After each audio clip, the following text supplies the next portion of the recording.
আল্লাহ পাক এই পৃথিবীতে কোন জালেমকে কখনো ছাড় দেয় নাই, আর কোন জালেম কখনো রব্বি কারিমের কাছ থেকে ছাড় পাবে নাই।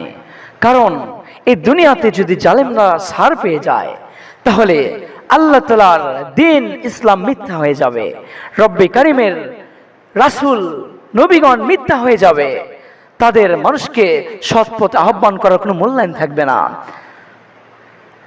জালেমরা যতই নিপীড়ন নির্যাতন করুক না কেন, তার নির্যাতন যতই ভয়াবহ হোক না কেন, কিন্তু একদিন না একদিন তাকে আল্লাহ তাআলার ডাকে সাড়া দিয়ে পরপারে পারে ঠিকই জমাতে হবে।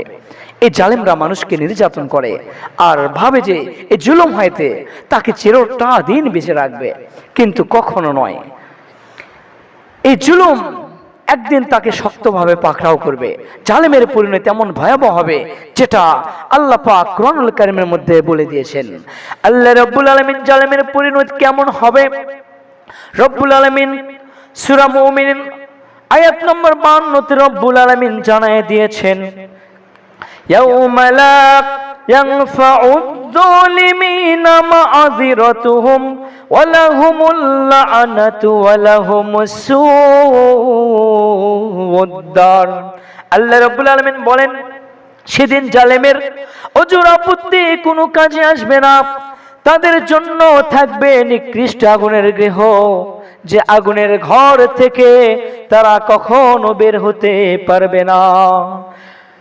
জালেমদের ওজর আপত্তি কোনো কাজে আসবে না, তাদের জন্য আল্লাহ পাক ভয়ঙ্কর জাহান্নামের ঘর রেখেছেন, চিরস্থায়ী ঘর। এই জাহান্নাম থেকে কখনো কোনোদিন তারা বের হতে পারবে না। আল্লাহ রাব্বুল আলামিন এই জালেমদের ব্যাপারে বলেন, তাদের পরিণতি সম্পর্কে বলেন, জালেমদের পরিণতি কেমন ভয়াবহ হবে। জালেমদের জন্য কোনো বন্ধু থাকবে না। আল্লাহ রাব্বুল আলামিন মানুষকে জানায় দিয়েছেন, মালিয যালিমিনা হামিমিন ওয়ালা শাফিউত। আল্লাহ পাক বলেছেন, জালেমদের জন্য কিয়ামতের দিন কোনো বন্ধু থাকবে না, কোনো সুপারিশকারী থাকবে না, যাদের জন্য সেদিন সুপারিশ গ্রহণযোগ্য হবে। তাদের কোনো সুপারিশ গ্রহণ করা হবে না।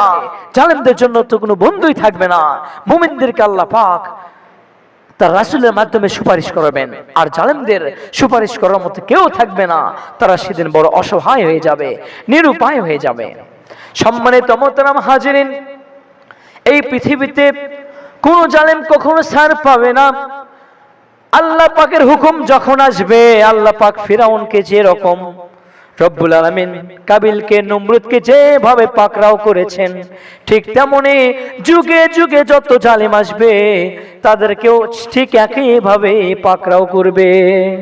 আমার প্রিয় ভাইরা, এই জালেমদের জন্য কিয়ামতের দিন কেমন হবে আল্লাহর হাবিব বিশ্ব নবী সাল্লাল্লাহু আলাইহি সাল্লাম বলেছেন, আয-যুলমু যুলমাতু ইয়াউমাল কিয়ামা।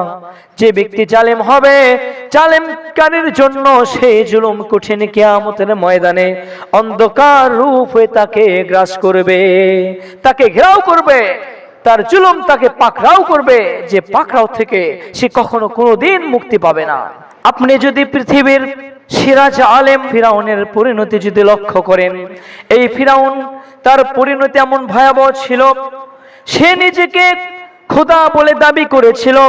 এই ফিরাউন চরম দাম্ভিকতার সহিত বলেছিল, আলাইসালিব মুলকু মিসর ওয়া হাযিহিল আনহার তাজরি মিন তাহতি।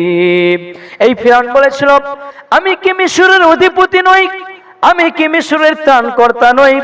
এই ফিরাউন তার নিজের একটি সন্দেহজনক স্বপ্নের কারণে বনি ইসরায়েলদের হাজার হাজার শিশুকে হত্যা করেছিল। মুসা নবীর কওমকে উম্মতকে দাস দাসীতে পরিণত করেছিল। এই ফিরাউন নিজেকে খোদা বলে দাবি করত, আল্লাহ তাআলার সামনে সে নিজেকে পেশ করত। আমার প্রিয় ভাইয়েরা, অবশেষে এই ফিরাউনের পরিণতি কি হয়েছে আপনারা এই ইতিহাস ভালো করে যদি লক্ষ্য করেন, ফিরাউন যখন গভীর সাগরের মধ্যে চলে যায়, তখন আল্লাহ রাব্বুল আলামিন সাগরকে হুকুম করলেন পানি হয়ে যাওয়ার জন্য। সাগর অটোমেটিক আগেকার মতো হয়ে যায়। এই ফিরাউন তার মধ্যে হাবুডুবু খাইতে থাকে। তার মৃত্যুর দৃশ্য, সমস্ত পাইক পেয়াদা তার প্রজা সাধারণগণ যারা রয়েছে, সে সময়কার যত মানুষ রয়েছে সবাই তার অসহায়ত্বের দৃশ্য বারবার তাকিয়ে দেখতেছিল, কিন্তু সে আর সেখান থেকে বাঁচার কোনো উপায় হয় নাই। এই ফিরাউন যখন মৃত্যুদূত ফেরেশতাকে দেখে, আজরাইলকে দেখা মাত্র সে ভয়ের ঠেলায় বলে কি জানেন? সে বলেছিল, আমানতু আন্নাহু লা ইলাহা ইল্লাল্লাযী আমানাত বিহি বানু ইসরাঈলা ওয়া আনা মিনাল মুসলিমিন। এই ফিরআউন বলেছিল, এবার আমি বিশ্বাস করে নিচ্ছি উপাস্য নেই তাকে ছাড়া, যার উপর ঈমান এনেছে বনি ইসরায়েলগণ, যার উপর ঈমান এনেছে মুসা নবী, আমি সে আল্লাহর উপর ঈমান আনলাম। কিন্তু মৃত্যুর ফেরেশতা দেখার পর তার সেই কাকুতি মিনতি আর কাজে আসে নাই। এজন্য সময় থাকতে আমাদেরকে তওবা করতে হবে। যদি সময় থাকতে, হায়াত থাকতে তওবা করে কবরে যায়, তাহলে আল্লাহ পাক আমাদেরকে হয়তোবা ক্ষমা করতে পারেন, তাছাড়া আমাদের ক্ষমার কোনো উপায় থাকবে না।